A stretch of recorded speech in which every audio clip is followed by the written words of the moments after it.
परिदृश्य के रूप में जो अभी आपके नए कृषि कानून, इसकी भ्रांतियां या क्या पक्ष है, इसके बारे में मेरे व्यक्ति से विचार रखने की कोशिश करूँगा। अभी आपने फरमाया था कि पुराना परिदृश्य देखें, तो अपन भी देखते हैं कि कृषि में 3-4 मुख्य परेशानियां हैं। सबसे पहले अपन उनको एड्रेस करें कि सबसे बड़ी एक दिक्कत तो है कि मार्केट इंफ्रास्ट्रक्चर बहुत पुअर है, नंबर के हिसाब से फिर क्वालिटी के हिसाब से। उत्पादन होता है, उत्पादन को रखने की जगह नहीं है। सरकार योजनाएं बनाती है, बनाने की उनकी एक परियोजना रहती है, लेकिन जितना उत्पादन अपन बढ़ाते जा रहे हैं उस संदर्भ में उनके उत्पादन को संग्रहण करने के व्यवस्था नहीं है। छोटी सी बात करें जैसे फ्रूट्स एंड वेजिटेबल, आज के दिन पर 300 मिलियन टन से ज्यादा उत्पादन कर रहे हैं और अपने पास संग्रहण की साइंटिफिक स्टोरेज की व्यवस्था है केवल 35 मिलियन टन। अब 265 मिलियन टन तो कहीं इधर उधर ही जाएगा, तो रखने की व्यवस्था नहीं है। एक बहुत बड़ी समस्या है कि अपने पास अभी भी एग्रीकल्चर में इंफ्रास्ट्रक्चर की कमी आ रही है। कमी मेरे ख्याल से जिस गति से अपन उत्पादन में बढ़ोतरी कर रहे हैं उस गति से अपना इंफ्रास्ट्रक्चर नहीं बढ़ रहा है। दूसरी बात, जो बढ़ भी रहा है तो वो क्वालिटी वाला नहीं है। बहुत सारी बार आप देखते हैं कि फूड पानी में बह रहे हैं, ओपन में स्टोरेज हो रहा है, कुएं से डिस्ट्रॉय हो रहा है, सरकार के पास है ही नहीं। तो एक तो सबसे बड़ी है कि अपने एग्रीकल्चर में, अपने देश में जितना, चाहे फूड ग्रेन्स का ले, चाहे वेजिटेबल का ले, चाहे फ्रूट्स का ले, चाहे और किसी कमोडिटी का ले, उनको भंडारण के लिए उचित व्यवस्था अपने पास किसी भी क्षेत्र में नहीं है। चाहे गवर्नमेंट की ले चाहे प्राइवेट की ले, दोनों सेक्टर को मिलाकर के भी उत्पादन को भंडारण जितनी नहीं है। दूसरी है मार्केट की सप्लाई चेन या मार्केट चेन की बात, कि सप्लाई चेन अभी भी अपने पास इतनी अच्छी नहीं है। प्रोडक्शन होता है सुदूर गांव में, बहुत सारे गांव ऐसे जो रोड से आज भी कनेक्टेड नहीं है, कनेक्टेड है भी तो उनके यहाँ सप्लाई को करने के लिए जो प्रॉपर व्हीकल होते हैं वो उनके पास नहीं है। कभी कहीं ट्रैक्टर में आ रहा है, ऊपर में आ रहा है, कहीं बैलगाड़ी पे आ रहा है, कहीं कोई मोटरसाइकिल पे ला रहा है, सब्जी कोई अपने बस में रख के ला रहा है। कहना मतलब अभी भी जो मार्केट की सप्लाई का जो सिस्टम है, एक प्रोडक्शन सेंटर होता है, दूसरा कंजम्पशन सेंटर होता है। कंज्यूमर सिटी में जो मेट्रोपॉलिटन ले चाहे छोटी सिटी ले, वो कंजम्पशन की जगह है और प्रोडक्शन वाले सुदूर पूरे कंट्री में फैले हुए हर गांव में उत्पादन होता है कृषि का। उस कृषि के उत्पादन को उपभोक्ता तक पहुंचाने की जो भी मार्केट की व्यवस्था होनी चाहिए उसमें कमी है।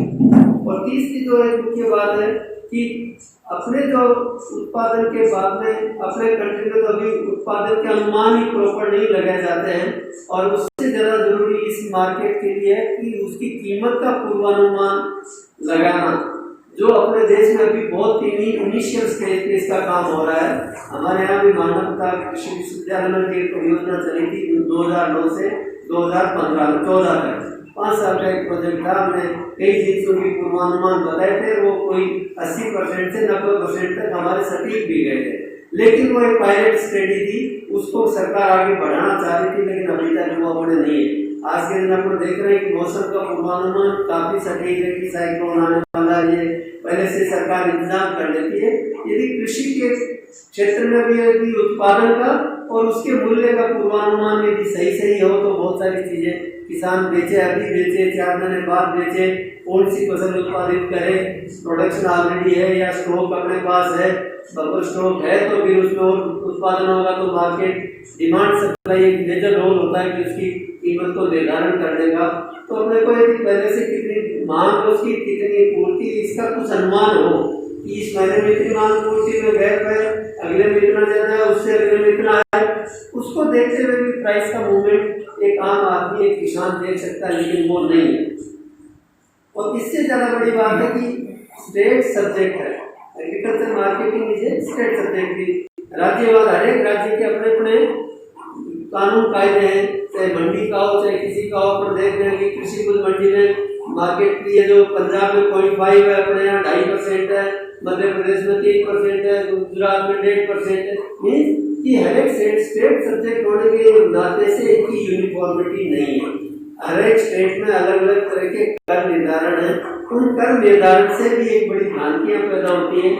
किसानों का ये इच्छा रहती है कि हम कहीं ले जाएं, तो ये कुछ अपने मोटी की प्रोडक्शन ज्यादा है, मांग आज के दिन अपने फूड ग्रेन में भगवान की दया से कम है, अपन ज्यादा उत्पादित कर रहे हैं, अपन एक्सपोर्ट कर रहे हैं।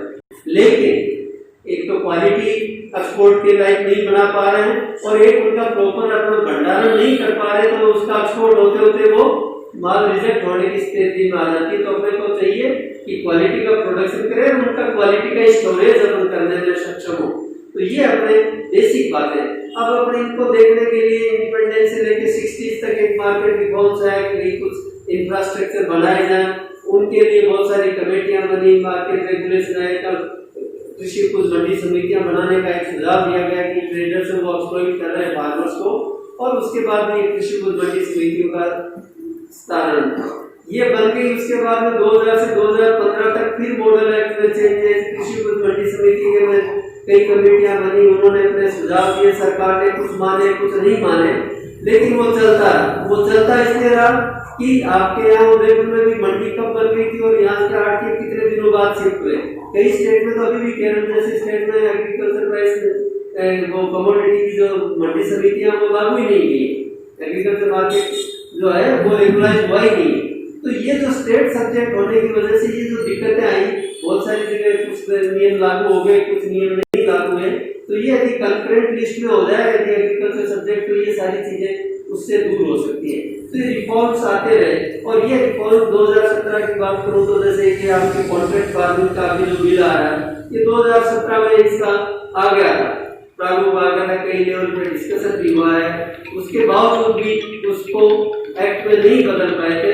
अब ये इस आपदा के समय में मोदी सरकार ने इसको एक बिल के रूप में ला करके उसको 22 तारीख को पार्लियामेंट में पास कर दिया है।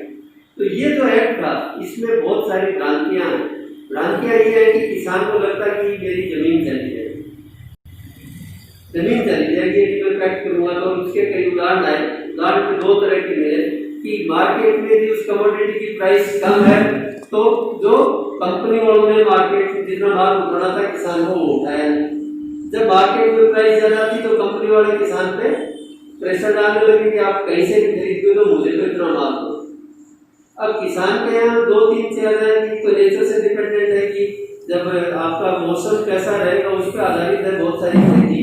उसका अच्छी फसल दिखते भी हार्वेस्टिंग के समय वाले खराब होगी, वो कहाँ से उसको जो कंपनी से पैक कर रखा उतना प्रोड्यूस कहाँ से देगा, उस क्वालिटी का नहीं दे सकता। और कभी बम्पर प्रोडक्शन हो जाता तो वो अपना माल प्राइस कम होती है, तो उस समय वो भी कहता है कि मेरे को इतना नहीं चाहिए, मार्केट से ले लूंगा। इनके दोनों के जो कॉन्फ्लिक्ट है इनको सुलझाने के लिए स्टेट एग्रीकल्चर मार्केटिंग बोर्ड जिम्मेदार था। बोर्ड के पास में ऐसी कोई शक्तियां नहीं कि उनका प्रॉपर सेटलमेंट कर दे।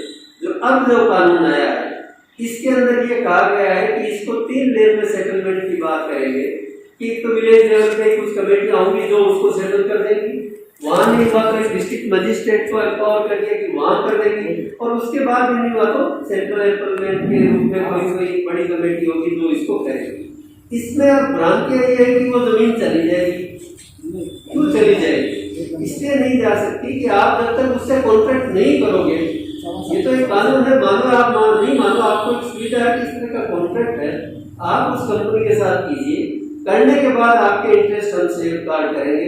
लेकिन यदि आप कॉन्ट्रैक्ट नहीं करोगे तो नहीं करोगे, ये तो है नहीं कि बाध्यता है कि आपको करना ही है। एक्ट आ गया कि आपको छोटे और मझले किसान प्रॉफिटेबल नहीं है, हम सब जान रहे हैं, उनके पास 1 बीघा जमीन, 3 बीघा जमीन, 2 बीघा जमीन, वो उसके लायक नहीं है कि उसकी अपनी आजीविका उस पर चला सके। यदि वो चाहता है कि मैं कहीं मजदूरी करता रहूंगा, मैं कहीं और कहीं चला जाऊँ, मेरी जमीन इस कॉन्ट्रैक्ट फार्मिंग के थ्रू मैं दे दूं, जो कि ये कंपनी करेगी, मुझे इतना मुनाफा मिल जाएगा, या मैं करूं तो मुझे पहले से इतनी प्राइस मिल जाएगी। तो इसमें एक तरह से देखें तो कोई बुराई नहीं है।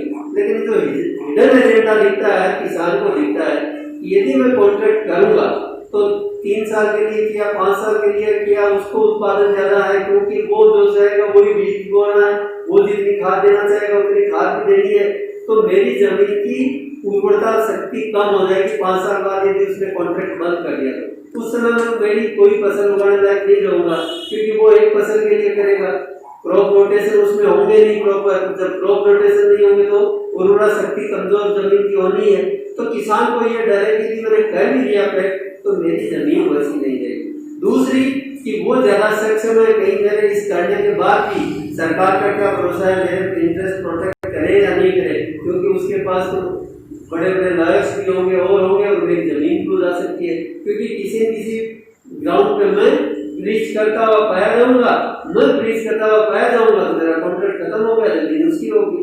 किसान को ये बहुत बड़े डर है, लेकिन मुझे लगता है कि किसान को समझदार बनना पड़ेगा। बनेगा यदि समझदार है तो वो कॉन्ट्रैक्ट उसको अच्छा लगेगा तो करेगा, नहीं अच्छा लग रहा तो नहीं करेगा। जो इसके हिडन एजेंडा हैं उनको उसको समझना कि इसके एक्ट के पीछे जो कंपनी अपने से वादा कर रही है उसके पीछे उसकी क्या भावना और हो सकती है, वो किसानों को समझनी पड़ेगी। यदि वो समझ लेंगे कि इसमें हमारा कोई नुकसान नहीं होने वाला, जमीन यदि खराब भी होगी तो हम वापस चेक कर लेंगे, अभी मुझे मार्केट में जो प्राइस मिलती है उसकी 1.5 गुनी मिल रही है तो मुझे इतने दिनों में इतना पैसा कुछ मैं कमा के लूंगा कि मेरी कुछ मेरी उर्वरा शक्ति कम होगी जमीन की, तो उसको मैं ले पाऊंगा। दूसरा बिल जो इसमें आया अभी जो होल्डिंग वाला, वो मुझे भी कुछ उसके मैं इतना फेवर में अभी नहीं बना पाया मेरा माइंड, क्योंकि किसान ज्यादातर है वो तो फसल जो ही होती है उसको बेचनी पड़ती है, और जो बड़े किसान हैं जैसे आज बहुत बड़े बड़े किसान हैं तो जिन्होंने जमीन 500 एकड़ 1,000 एकड़, तो वो किसान नहीं, वो बिजनेसमैन। तो किसान के पास तो इतना स्टॉक कभी आज तक होता हुआ मिला नहीं, और जो यदि किसान स्टॉक करने में सक्षम है तो किसान नहीं, वो बिजनेसमैन। तो स्टॉक की लिमिट हटा देने से मार्केट में इन्फ्लेशन आना तय है, आर्टिफिशियल स्केर्सिटी क्रिएट कर दी जाती है, और वो आर्टिफिशियल स्केर्सिटी क्रिएट होते ही मार्केट में प्राइस बढ़ जाती है और वो अपना माल उस समय रिलीज करता है। ये बेसिक फंडामेंटल है जो हमने पढ़ रखा है कि जब ट्रेडिंग होती है स्टॉक हो जाता है तो डिमांड तो हर दिन बनी रहती है और सप्लाई को यदि कुछ समय के लिए आप रेस्ट्रिक्ट कर लो, मतलब तो आज यदि किसान 3 महीने तक एक भी क्विंटल माल बाजार में नहीं बेचे तो सारी इकोनॉमी हिल जाएगी, लेकिन किसान की सामर्थ्य नहीं है कि वो 3 महीने तक अपने प्रोड्यूस को मार्केट में बेचने से रोक ले, नहीं तो व्यापारी क्या व्यापार करेंगे, व्यापार नहीं करेंगे मुनाफा कहां से कमाएंगे। लेकिन किसान की जो माली हालत है वो उसको बाध्य करती है कि खेत खलिहान से तुरंत ही उसको बेचना पड़ता है, तो किसान कहीं भी स्टॉक नहीं करेगा। ये एक मानवीय बात है, जो कुछ किसान 1% आधा % करेगा तो वो एक तरह से व्यापारी है, वो किसान है। तो ये होल्डिंग वाली चीज है, वो मुझे लगता है कि ज्यादा व्यापारियों के हित की चीज है, न कि एक छोटे और मध्यम लेवल के किसानों के हित की। कॉन्ट्रैक्ट फार्मिंग में मुझे इतनी बुराई नहीं लग रही क्योंकि उसमें आपके लिए ऑप्शन है, आप मजबूरी नहीं है कि आप करोगे, आपको अच्छा लग रहा तो करो, नहीं लग रहा तो मत करो। आपको ज्ञानवान तो बनना पड़ेगा, धीरे धीरे जो डिजिटल इंडिया का हर किसान के जेब में मोबाइल रहने लग गया तो अब अपन मान के चलेंगे कि प्रतिस्पर्धा में वो नहीं रहेगा तो उसका जीवन यापन कैसे चलेगा, उसको ये सब चीजों से जुड़ना है। फिर आई बात तीसरी, जिसके लिए कि अपने सब देख रहे हैं कि सबसे ज्यादा हल्ला आता है मिनिमम सपोर्ट प्राइस, न्यूनतम समर्थन मूल्य पे। किसान कह रहे हैं कि इस पे नहीं हो रहा है। वो जो बिचौलिए की बात बता देता हूँ, पहले आपने कहा कपिल सिब्बल का बेसिक आज जो बाइक आ रही है, बिचौलिए इस मार्केट से हट नहीं सकते। यदि बिचौलिए हट गए तो आधे व्यक्ति का 1/4 व्यक्ति भी भरपेट अनाज फल फ्रूट नहीं खा पाएंगे। ये बिचौलियों का नाम अब फंक्शनरीज हो गया, सुविधा देने वाली एजेंसियां हैं। यदि हिमाचल के एप्पल को यदि बिचौलिए अपने तक नहीं पहुंचाए तो अपने को कैसे मिलेगी? आप ऑर्डर दे सकते हो, कौन सी क्वालिटी आएगी, कब आएगी, कैसे आएगी, आपको नहीं पता हो सकता। बहुत कम चांस है कि आपके यहाँ जो सब्जी पैदा हो रही है वो तो आप डायरेक्ट परचेज कर लोगे, लेकिन बहुत सारी चीज जो जहाँ पैदा नहीं होती उनको खाने के लिए बिचौलिए ही है। ये फंक्शनरीज हैं, बिचौलिए ये कोई कमाते हैं, इनका कुछ मार्जिन ज्यादा, क्योंकि ये ज्यादा समझदार कमा लेते हैं, लेकिन ये इनको अपन मार्केट से हटा नहीं सकते। सर्विस प्रोवाइडर है, ट्रांसपोर्ट एजेंसी नहीं होगी तो आपका एप्पल कैसे पहुंचेगा? गोदाम की यदि सुविधा नहीं होगी तो आपका वहां से आया अनलोड कहाँ होगा? यदि हमाल नहीं होगा तो कौन इनको उतारेगा? यदि आरटीआर नहीं होगा तो कमीशन एजेंट वहां वाला किससे बात करेगा, कहाँ मंगवाएगा? तो ये जो है ये सुविधा के लिए एजेंसियां हैं, इनको अपन खत्म नहीं कर सकते, इनका मार्जिन किसी तरह से कम कर सकते हैं, वो कम कर सकते हैं जागरूकता के आधार पर। आप यदि 10 आरटी है उनमें से भी आप यदि किस कौन कंपनी अपना दे सकता, आप आगे भी पावर अपनी बढ़ाएंगे। अपने सब्जी वाले 10 होते हैं, लेकिन 10 में से अपन 10 से पूछ के किसको अपने को माल अच्छा दिख रहा है उसको छांट के लेते हैं, उस प्राइस में लेते हैं। तो ये सब चीजें अपने को जागरूक होने से ये, बाकी आरटीए न हटे न हटने चाहिए, क्योंकि ये अपने को फंक्शनरीज है जो सुविधा देती है एक स्थान से दूसरे स्थान पे, एक समय से दूसरे समय पे। प्रोडक्शन किसी समय लोग अपने को उपलब्ध कराते हैं। तो एक तो ये चीज है कि इनका अपने को इतना नहीं है, लेकिन इनका मार्जिन ज्यादा है। अब मार्जिन कम कैसे हो, वो फार्मर की अवेयर होगा तो मार्जिन अपने आप कम हो जाएगा। यदि फार्मर अवेयर है तो वो मार्जिन कम हो जाएगा। गांव में जो रूल गोडाउन की स्कीमें बड़ी, यदि वो अपना माल वहीं रख लेगा, ऑफ सीजन जब आती है, जब मार्केट की प्राइस बढ़ती है, उस समय वो बेच देगा। ये तो चीज है। अब आइए अपने मिनिमम सपोर्ट प्राइस की बात करते हैं। मिनिमम सपोर्ट प्राइस है वो केवल आपकी लागत पे आधारित नहीं है। क्यों कि लागत 4 काश्तकार एक ही जिले के उनकी बराबर नहीं आती है, एक स्टेट के 4 काश्तकार का उत्पादन बराबर नहीं आता है। पूरे कंट्री में गेहूं पैदा होता है तो पूरे कंट्री के हर एक जिले की अलग अलग आती है। एक चीज तो ये कि इसकी एग्रीगेशन करने का कि कौन सा स्टेट कितना वेटेज देता है, उसमें प्रोडक्शन के साथ में उसका कोई फॉर्मूलेशन होता है करते हैं। प्लस इसके साथ में टर्म्स ऑफ ट्रेड देखा जाता है कि इनपुट की प्राइस, बीज की हो चाहे खाद की हो चाहे, वो किस गति से बढ़ रही है, होलसेल प्राइस उनकी किस भाव से बढ़ रही है और खाद्यान्नों की किस भाव से बढ़ रही है। इन दोनों में सामंजस्य की करने का। तीसरी चीज कि इंपोर्ट एक्सपोर्ट को देखा जाता है कि कितना इंपोर्ट का आपने कर रखा है कमिटमेंट और कितना एक्सपोर्ट का कर रखा है अपने पास, बैलेंस ऑफ ट्रेड कितना है, कितना अपने पास बफर स्टॉक है, इस साल का उत्पादन कितना होने की संभावना है, ये देखा जाता है। चौथी चीज कि आपको इसमें बफर स्टॉक कितना बढ़ाना है, उसके लिए भी प्राइस तय की जाती है।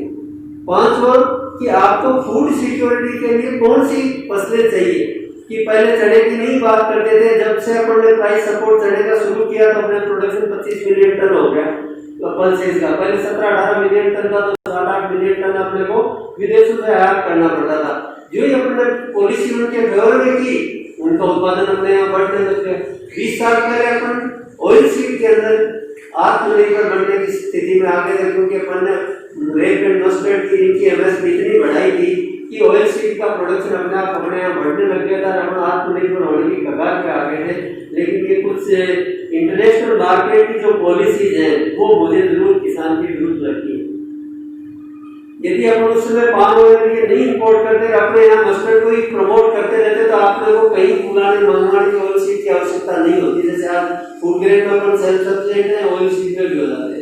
अब पल्सेस को अपन देख रहे तो पल्सेस जा रहे हैं। तो ये मिनिमम सपोर्ट प्राइस विदिन जो खाद्यान्न है, पल्स है, ऑयल सीड है, इनमें भी आपस में तुलनात्मक उसकी प्राइस बढ़ाई जाती है। तो केवल लागत नहीं है, बहुत सारी चीजों को देख करके मिनिमम सपोर्ट प्राइस अनाउंस की जाती है। और मिनिमम सपोर्ट प्राइस के 1.5 गुना देने की जो स्वामीनाथन साहब की रिपोर्ट थी, उसमें भी मैं पूर्णतः सहमत नहीं हूँ कि फिक्स तो कभी होनी ही नहीं चाहिए। कब प्राइस बढ़ जाती है, कभी कभी हमारे कॉस्ट ऑफ कैलकुलेशन के अध्ययन हमने किया तो कई वर्षों में लागत कम भी आई है। मजदूरी सस्ती होगी तो लागत कम होगी, किसी वजह से आपको यदि फर्टिलाइजर में सब्सिडी ज्यादा दे दी या आपको मिल गया तो सस्ता फर्टिलाइजर हो गया तो आपकी लागत कम होगी, क्या इंडस्ट्री कम चाहोगे आप? तो फॉर्मूले तो एक हो ही नहीं सकती है। वो 1.5 गुना एक उनका ये आशय था कि किसान बड़ी माली हालत में है, उसके उत्पादन से उसको 1.5 गुना लाभ तो उतनी कीमत मिले कि वो कुछ सस्टेन कर सके, वो नहीं हो रही है।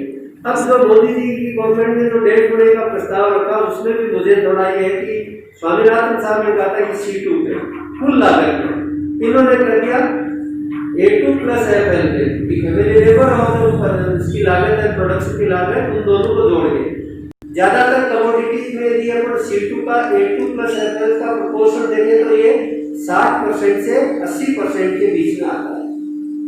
क्योंकि उसमें आपका जो 3-4 चीजें जो A2 प्लस FL नहीं होती है, एक आपकी लैंड की जो है उसकी वैल्यू प्लस आपकी जो परमानेंट जो मशीनरी या इंफ्रास्ट्रक्चर उसका जो कैपिटल आपने लगा रखा उसका इंटरेस्ट, फिर आपका लगान नहीं है जो परमानेंट आपका लैंड रेवेन्यू, ये तो बहुत स्मॉल।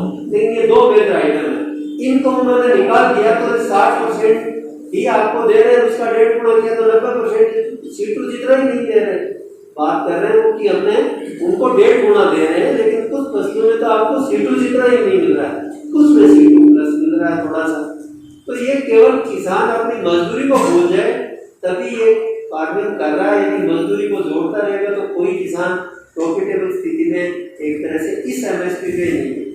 दूसरी बात एमएसपी पे इससे भी बड़ी जो बात है सरकारें 23 या 24 कमोडिटी की, वो 2 कर दो उसकी तो 24 हो जाती है, 23 कमोडिटी की एमएसपी डिक्लेयर करती है। आप देख रहे हो कि एमएसपी डिक्लेयर होने के बावजूद नेशनल लेवल पे केवल 2 चीजें, राइस और मीट, चावल और वो तो पूरे देश में प्रोक्योरमेंट के लिए खरीदे जाते हैं, उनका भी स्टेट वाइज टारगेट है, इतना ही खरीदो। बाकी कोई पशु की एमएसपी डिक्लेयर होने से आपको कैसे लाभ मिलेगा जब तक सरकार उसकी खरीद ही नहीं करती। एमएसपी का मतलब है minimum support price, means guarantee to the producer farmer. If the market prices go down in the market below the MSP, government will buy. कोई सी भी कमोडिटी हो, यदि उससे बाजार में भाव कम जाते हैं तो सरकार अपनी दुकान खोलेगी, आप चाहे जितना माल उसको बेचो। इवन गवर्नमेंट के लिए एमएसपी को सही सही डिवाइड करें, ट्रेडर भी यदि उस पर दुकान में ले जाके बेचना चाहे तो बेच सकता है। वो ये है कि मार्केट रन करना चाहिए, कमोडिटी की मिनिमम इतनी प्राइस रहेगी तभी इकोनॉमी सस्टेन करेगी। लेकिन होता क्या है, व्हीट और राइस का तो हो जाता है, बहुत ज्यादा अल्लाह हुआ तो कुछ मस्टर्ड को प्रोक्योर किया इन 2-3 सालों में, कुछ मूंग को किया है, कुछ मूंगफली को किया है, वो 5% 2% भी नहीं है प्रोडक्शन का। तो जब आप 23 कमोडिटीज की एमएसपी डिक्लेयर कर रहे हो, किसान करेंगे एमएसपी डिक्लेयर करो, बढ़ाओ कीमत 1.5 गुनी की, यदि 4 गुनी भी की हुई होती, सरकार नहीं खरीदे तो किसान को क्या है, उसमें लाभ क्या मिल रहा है? सरकार को, किसान को लाभ मिलेगा कि उसका इम्प्लीमेंटेशन प्रॉपर हो, कि जब भी उस मार्केट प्राइस उस एमएसपी से नीचे जाए तो सरकार बाध्य है उसको, किसान बेचे तो उसको खरीदने के लिए। खरीदने के लिए सरकार के पास, मैंने आपको पहले बता दिया, इंफ्रास्ट्रक्चर नहीं है, तो सरकार की मजबूरी है। तो ये झुंझुना है कि एमएसपी हम डिक्लेयर कर रहे हैं और डिक्लेयर कर दी और उसके बाद में खरीदना उनको कुछ है नहीं, और किसान उसको हिसाब से क्या देते। तो ये एक बड़ी दिक्कत है कि एमएसपी हर साल घोषित हो रही है, उससे उसकी खरीद का कोई प्रबंधन नहीं है, इसलिए किसानों के हित में वो चीज नहीं जा रही। जो भी है एमएसपी मैं कह रहा हूँ, जितनी भी है उतनी भी अभी खरीद हो तो किसानों की बहुत है, वाई हो सकती है, बहुत उनको अच्छा मिल सकता है, लेकिन वो तो खरीद ही नहीं होती।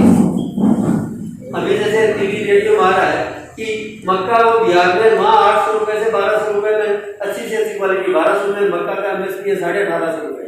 अब उस एमएसपी का आप क्या करोगे, 1850 रुपए यदि वो 2500 रुपए की होती तो वो किसान को कैसे लाभ देती, आप ये मुझे बताइए। तो सबसे ज्यादा आंदोलन होना चाहिए कि एमएसपी डिक्लेयर हो, जो इम्प्लीमेंट हो। सब कमोडिटी के भी मार्केट में प्राइस नीचे है तो किसानों की आवाज ये होनी चाहिए कि उस एमएसपी पे हमारी खरीद होनी चाहिए। जो दूसरे तरह से आप कह रहे हैं कि कोई भी व्यापारी खरीदे उससे नीचे खरीदे तो आप पनिश करें उसको, भी व्यापारी को आप कहने लगे, लेकिन सरकार को तो आज तक नहीं कहा आपने एमएसपी से नीचे बाजार भाव चल रहे हैं, आपने हमारी मांग खरीद नहीं रहे, फिर एमएसपी डिक्लेयर क्यों कर रहे हो? केवल बफर स्टॉक ग्रांट खरीदना है, वो तो सरकार की मजबूरी है कि सैनिकों के लिए और किसके लिए आपने 2 रुपए किलो गेहूं बेच रहे हैं, सरकार को तो उसके लिए बफर स्टॉक चाहिए। तो वो तो एक तरह से व्यापारी है उस चीज में कि बाजार से इस भाव में खरीद लिया, स्टॉक रख लिया, उनको जो आवश्यकता उसमें उसका यूज कर लिया, लेकिन वो किसान हित में नहीं हुआ, किसान हित में नहीं हुआ है। और तो ये जो 70% के आसपास जो एवरेज अपन बैठ रही है, इसको भी 100% की मांग होनी चाहिए, और जो भी वस्तु एमएसपी पे डिक्लेयर हुई है उस पर खरीदी जानी चाहिए। अब जो आपको है मार्केट का रिलैक्सेशन की एमएसपी, इससे बाहर करेंगे। इसमें दोनों पहलुओं पर मैं सहमत हूँ। यदि किसान समझदार होगा तो उसकी बार्गेनिंग पावर बढ़ेगी, क्योंकि कोई खरीदने वाला जब उसके पास आ रहा है तो उसकी थोड़ी सी अपर एंड होता है। अपन भी दुकान में जाते हैं तो अगले का अपर एंड है, क्योंकि वो अपन लेने गए तो जो भी मांगेगा उसको अपने को देके आना होता है। यदि किसान के यहाँ आठ किया जाएगा तो कुछ वो अपना, उसको ये तो नहीं कि आज बेचना है तो वो कहेगा कि नहीं इतना भाव दूंगा, नहीं तो नहीं बेचता, क्योंकि काटिया वहां। अभी तो किसान अपना माल लेके मंडी में आ जाता है तो जो भी बोली लगी उसको छोड़ के जाना है। एक प्रोविजन है कि वो अपना यदि संतोष नहीं है तो वेयर हाउस में रख सकता है, लेकिन वो केवल प्रोविजन के नाम पे, जैसे एमएसपी का प्रोविजन है, कोई किसान है तो उसका लाभ लेता है न लाभ मिलता है, इसलिए उसको उसी दिन डिस्पोज ऑफ करना पड़ता है। अब इसके दूसरे रूप में यदि आड़तिया उसके यहाँ जा रहा है तो वो अपनी कुछ बार्गेनिंग पावर बढ़ा सकता है। लेकिन जो एमएसपी ये जो वहां पर आउट ऑफ मार्केट यार्ड के जो बाहर जो इसका क्षेत्र है उसके बाहर यदि खरीद हो रही है, जिसकी की मंडी वाले भी मांग कर रहे हैं, स्टेट गवर्नमेंट भी कर रही है, उसका सीधा सीधा अर्थ है कि मंडियों की रेवेन्यू खत्म हो जाएगी। मंडी की रेवेन्यू खत्म होने का मतलब सरकार की रेवेन्यू खत्म होने की। सरकार की रेवेन्यू नहीं है कि जो सरकार डेवलपमेंट की योजनाएं किस आधार पे चलाएगी, ग्राम सड़क योजना की मंडियों की तरफ से कुछ करते रहते थे, वो सरकार की ये जा रही है। इसमें जो ट्रेडर को मैक्सिमम बेनिफिट हो रहा है, क्यों हो रहा है कि उसको कोई फीस नहीं देनी पड़ती, न अपने स्टेट में न अपने स्टेट से दूसरे स्टेट में। किसान के लिए कहीं भी दूसरे स्टेट में जाके बेचना संभव नहीं है। केवल किसान के जो आटे आएंगे उनकी वजह से उनकी बार्गेनिंग पावर बढ़ेगी, वो उसका मुझे प्लस पॉइंट दिख रहा है। लेकिन ट्रेडर जो मंडी की और इनकी सबकी जो पहले किसान को बिठा के ले जाते थे, किसान तो बेच तो पहले भी कहीं नहीं सकता था, उसके लिए कोई बंदिश नहीं थी। लेकिन यदि दूसरे स्टेट में ले जाता था, जैसे अपना जीरे की बात करें, ऊंजा में जाता है जीरा, क्यों जाता है? यहाँ एग्रीगेटर है, वो इकट्ठा करता है, इकट्ठा करके वहां ले जाता है, किसान के नाम से ले जाता है, क्योंकि ऊंजा की मंडी में ज्यादा स्ट्रक्चर बेटर है, वहां पर कॉम्पिटिटिव मार्केट मिलता है, इसलिए किसान वहां ले जाके बेचना पसंद करते हैं। तो ये तो मार्केट कंपटीशन है जहां भी करें। और उसके लिए अब जो नई बात है वो फार्मर ऑर्गेनाइजेशन की, फार्मर प्रोड्यूसर ऑर्गेनाइजेशन हो, चाहे फार्मर ग्रुप हो, चाहे सेल्फ हेल्प ग्रुप हो, ये यदि निस्वार्थ भाव से कुछ गांव में डेवलप हो जाएंगे तो ये एक ताकत बनेगी बार्गेनिंग करने की। क्योंकि उतने आदमी फार्मर प्रोड्यूसर ऑर्गेनाइजेशन में कुछ पढ़े लिखे, कुछ समझदार, जो नेट को देख सकते हैं, बाजार भाव देख सकते हैं, डिमांड सप्लाई देख सकते हैं, तो वो कुछ इसमें एक उम्मीद ज्यादा बेटर ये कि फार्मर प्रोड्यूसर ऑर्गेनाइजेशन बने तो किसान का काफी हद तक इसमें इस वाले संदर्भ में काफी भला हो सकता है। क्योंकि वो प्रोड्यूस को एग्रीगेट करके वो अहमदाबाद भेज सकता है, वो बॉम्बे भी भेज सकता है। एक ट्रक लोड हुआ, अपने फार्मर ऑर्गेनाइजेशन ने उसमें भेज दिया। हमने जब स्कीम चलाई थी उस समय हमने देखा था कि कोटा 12 के पास के किसान अपने लहसुन को केरल में ले जाके बेच रहे थे कि गांव के एक फार्मर प्रोड्यूसर ऑर्गेनाइजेशन उसने कम से कम 20 ट्रक आपके लहसुन के केरल में ले जाके बेचे, गांव वालों से इकट्ठा किया, वहां ले जाके बेच दिया। तो उसको ये ध्यान था कि मेरा ट्रांसपोर्ट का इतना खर्चा है, उसके बावजूद भी मुझे इतना मुनाफा मिलेगा। तो ये जो शक्ति है ये अपने को कहीं कहीं पैदा करनी पड़ेगी। सरकार अपनी है, सरकार के भी कहीं कहीं बंदिशें हैं, उनका भी रेवेन्यू का जनरेशन का कहीं कहीं रेस्ट्रिक्शन है कि कितना खर्च करेगी किसानों पे, तो किसानों को समझदार होना पड़ेगा। इस जो लिमिट खोली है इसमें ट्रेडर को बहुत ज्यादा बेनिफिट मुझे होता हुआ नजर आ रहा है कि वो बाहर से कहीं से खरीदेगा तो उसको मंडी टैक्स वगैरह नहीं देने पड़ेंगे। लेकिन यदि फार्मर कुछ समझदार है तो उसको भी 2% उसमें मुनाफा मिलेगा। ये मेरा सोच है। तो ये इस तरह से मैं इन तीनों तरह के एक्ट्स के बारे में मेरी राय है। और आप कोई इस बारे में चर्चा करना चाहें